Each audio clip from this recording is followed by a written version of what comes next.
Good evening and welcome to the Wine Mothership. My name's Ian. And I'm Peter. How about a bottle of wine from the Barossa Valley? Ooh.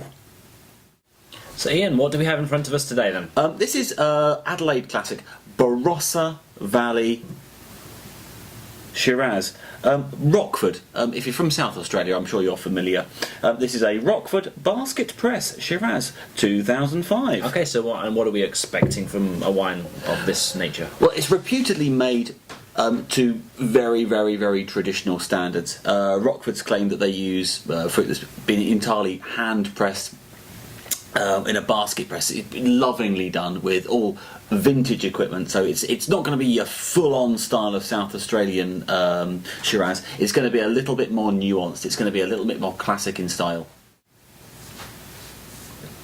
So Peter, what do you make of this then? I think it's very, very nice, to be honest. Fantastic, isn't it? Go on. What are you getting? I'm getting a little bit of coffee in this. Yep, absolutely. A surprisingly sweet finish for something with the kind of tannins I found in this. Generally just kind of like a bit of black forest kind of gatto poking through as well. Yeah, I know exactly what you It's mean. lovely. It's it's very kind of full in the mouth. Yep. It's absolutely delicious. Although I am kind of struggling to come up with a few more kind of descriptors. I know what you mean. Basically, It's so well integrated. I mean, this is 2005. We're recording this at the beginning of 2014. 9-year-old wine, of course. I think this is, for my taste anyway, this is approaching its peak. The colour, ruby to like a upstill red rim. It's a very, very dense wine. You'd agree, yeah? Yeah, absolutely. But it's beautifully clear. You can a big chunky glass full. You can see through it. What do you get on the nose? I didn't really get much. No. So nothing you can pick out, you mean? No, nothing I can pick out. Nothing I can identify. Everything seems to be so well integrated. Yeah, it's definitely it's super intense on the nose. I've got some cherry compote and cherry cola, and yeah, Didn't get that, but it has a little bit on there, and there's a little bit of black tea on there as well. In the body, you've got very, very fine tannins. Anything to add there?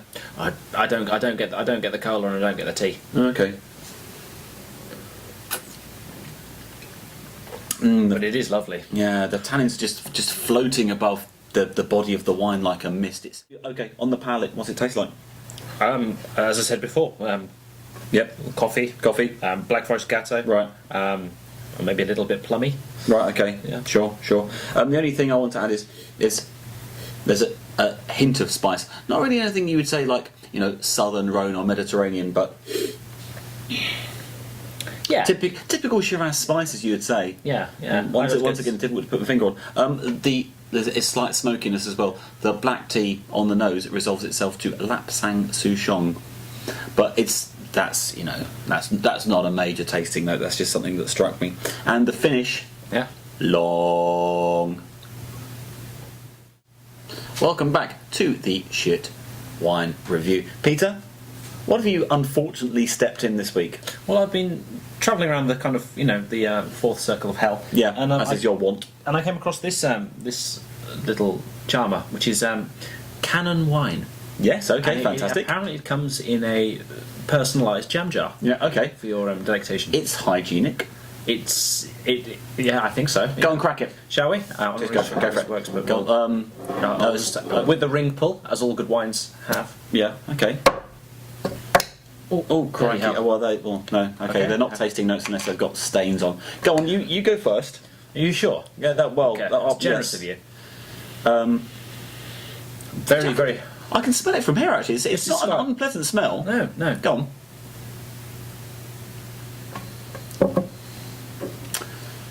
Bottoms up.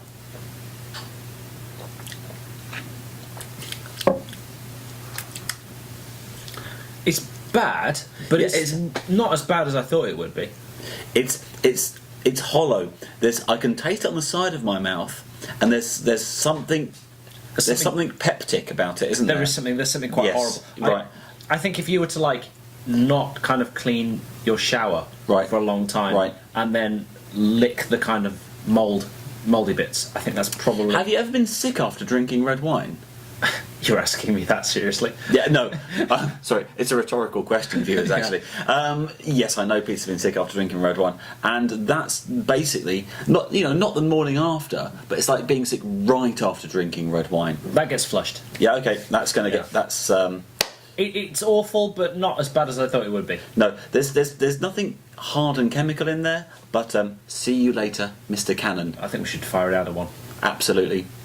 Thank you for watching the Ship Wine Review. Thank you. So then, what are our conclusions? This is for fantastic. This bad boy. Certainly, if you're not familiar with this wine, but you're familiar with South Australian, especially Barossa Shirazes in general, this will broaden your horizons. It's a classically weighted wine, but with tons of intensity, packed with fruit. There's savoury elements as well. It's everything that a wine lover would like. I can't recommend it highly enough. This is one of the most well put together wines I've had in a long while. It's lovely. It's all the flavours are so well integrated. Yep. It's a wonderful wine, but it's a bit of a bugger to review because I found it was very hard to kind of get good descriptors for it because everything kind of bleeds together so kind of well. Yeah, I know, and everything's just. And it's not linear at all. It just swells in the mouth, and it's got just a lovely long finish. That I just think it's just absolutely sufficient to say that this is a fantastic quality 9-year-old Barossa Shiraz made in the old-fashioned way. Yeah, sure, go along with that. Yeah, it's cracking. Thank you for watching the Wine Mothership, and may the wine be with you always.